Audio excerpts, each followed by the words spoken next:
السلام عليكم ورحمة الله وبركاته. الحمد لله رب العالمين، والصلاة والسلام على سيد الأنبياء والمرسلين وعلى آله وأصحابه أجمعين، أما بعد. قال الله تبارك وتعالى في القرآن المجيد والفرقان الحميد: أعوذ بالله من الشيطان الرجيم، بسم الله الرحمن الرحيم، وما أرسلناك إلا مبشرا ونذيرا. صدق الله العظيم. وہ دانائے سبل ختم الرسل مولائے کل جس نے، وہ دانائے سبل ختم الرسل مولائے کل جس نے غبار راہ کو بخشا فروغ وادی سینہ. برادران اسلام، میں اس متبرک اور پرامن بزم میں شمع رسالت کی ضیاء حیات کو روشن کرنے کی جسارت کر رہا ہوں. میری یہ بساط نہیں کہ ماہ رسالت صلی اللہ علیہ وسلم کے اسوہ حسنہ پر لب گشائی کر سکوں، لیکن پھر بھی آپ جیسے عظیم المرتبت شخصیات کے روبرو سیرت النبی صلی اللہ علیہ وسلم کو موضوع گفتگو بناتا ہوں تاکہ خود کی اصلاح ہو جائے، ورنہ کسی کی کیا مجال کہ سیرت النبی صلی اللہ علیہ وسلم کا احاطہ کر سکے. جیسے کہ شاعر رسول حضرت حسان رضی اللہ تعالی عنہ کا شعر ہے جو انہوں نے اپنی مجبوری ظاہر کی. فرمایا: ما ان مدحت محمدا بمقالتی، ما ان مدحت محمدا بمقالتی ولكن مدحت مقالتی بمحمدی. میری بساط نہیں کہ اپنے اشعار سے مدحت رسول کا حق ادا کر سکوں. ہاں، میں نے ذکر رسول صلی اللہ علیہ وسلم سے اپنے اشعار کی ضرور مدح سرائی کی ہے. کسی اردو شاعر نے کہا: قلم میرا قاصد زباں میری عاجز، قلم میرا قاصد زباں میری عاجز، محمد کی عظمت بتاؤ میں کیسے، ہے محبوب رب امام الرسل و فضائل مکمل سناؤ میں کیسے. ملت اسلامیہ کی دھڑکتے دلوں بعہد نبوی صلی اللہ علیہ وسلم سے قبل پورے جزیرۃ العرب پر کوئی حکمرانی کے لیے تیار نہیں تھا اور نہ نظام مکمل تھا.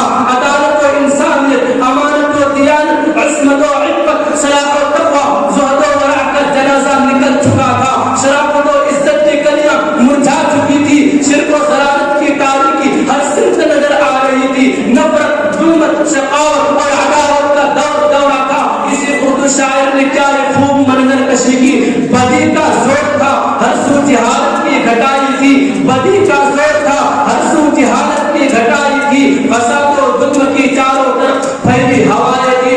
ذرا سی بات پر تلوار چل جاتی تھی آپس میں، ذرا سی بات پر تلوار چل جاتی تھی آپس میں تو پھر جگہ آتی ہی نہ تھی دو چار کے بس میں.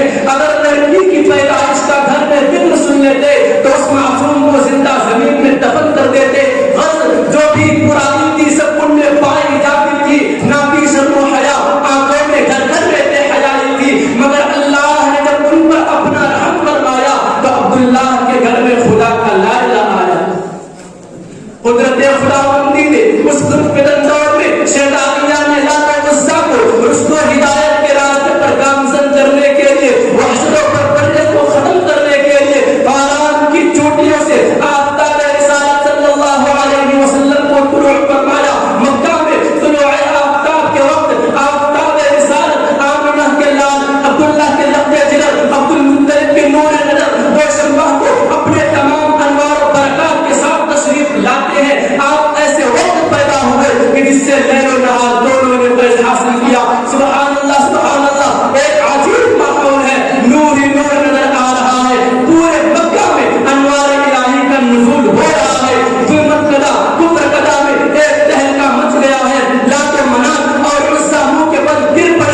ملت اسلامیہ کے پاس آپ کا نام محمد ہی نہیں تھا بلکہ عنوان بن گیا تھا.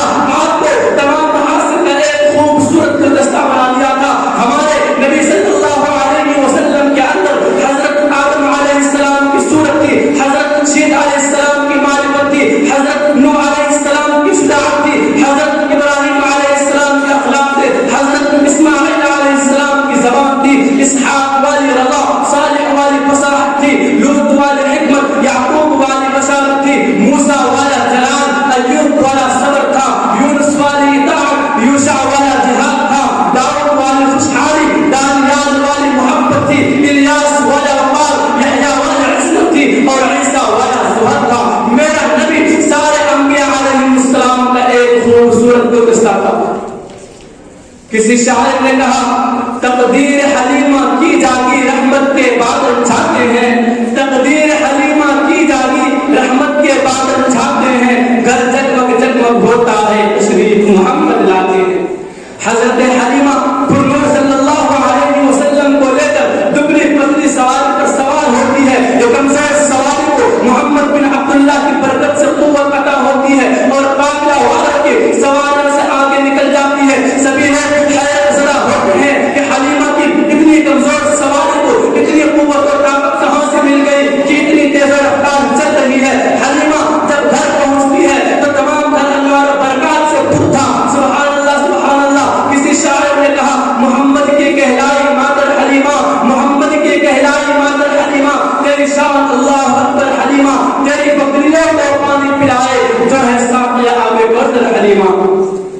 برادران اسلام, آپ صلی اللہ علیہ وسلم کے شباب کا دور میں عادت ہے. محسن انسان اپنے چچا کے ہمراہ شام کا سفر فرمایا. تجارت کے غرض سے راستے میں ایک راہب نے حضور صلی اللہ علیہ وسلم کو دیکھا اور تورات کی تمام علامات پر غور کیا. تو ابو طالب سے کہا اس بچے کو آگے مت لے جاؤ, یہیں سے واپس ہو جاؤ. جو علامات میں نے تورات میں پڑھی تھی وہ تمام کے تمام اس کے اندر پائی جاتی ہے. شاید کہ یہ آخر زمان صلی اللہ علیہ وسلم جو آخری نبی ہے. ابو طالب وہی سے واپس روانہ ہو گئے. اس سفر میں ابو طالب کو بہت نفع ہوا. محسن انسان نے جس طرح اخلاق و کردار خوبصورت تھے اسی طرح حسن و جمال کے اعتبار سے بہت خوبصورت تھے. حضرت عائشہ صدیقہ رضی اللہ تعالی عنہا فرماتی ہے کہ حضرت یوسف علیہ السلام کو دیکھ کر ان مصر کے عورتوں نے اپنی انگلیاں کاٹ دی تھی. اگر وہ محبوب کبریا صلی اللہ علیہ وسلم کو دیکھ لیتی تو اپنے دل کاٹ دیتی. اگر میں حسن صفاتی جمال اور کمالی ذاتی بیان کرنے کی کوشش کرتا ہوں تو حضرت شیخ سعدی علیہ الرحمہ کا شعر یاد آتا ہے. برغ العلا بکمالہ کشف الدجا بجمالہ حسنت جمیع خصالہ صلوا علیہ وآلہ. اس کے بعد کوئی سیرت نگار, کوئی ادیب کیسے جرأت کر سکتا ہے اس عنوان پر بحث کی جائے جب شمس و قمر نے خاتم النبیین, ختم الرسل اور حدیث رسول کو دیکھا تو پکار اٹھے کہ صحنے چمن کو اپنی بہاروں پہ ناز تھا, صحنے چمن کو اپنی بہاروں پہ ناز تھا. وہ آ گئے تو ساری بہاروں پہ چھا گئے. اسلام کے غیور مسلمانوں, جتنے بھی سیرت نگاروں نے, مقرروں نے, خطیبوں نے, دانشوروں نے سیرت رسول اکرم پر اپنی وسعت کے موافق کوششیں کی, لیکن آخر میں یہ کہنے پر مجبور ہو گئے لا يمكن الثناء كما كان حقه, لا يمكن الثناء كما كان حقه. بعد خدا بزرگ کو یہ قصے مختصر. اللہ تبارک و تعالی ہم سب کو حیات طیبہ کو نمونہ بنانے کی توفیق عطا فرمائے. آمین. وما علینا الا البلاغ.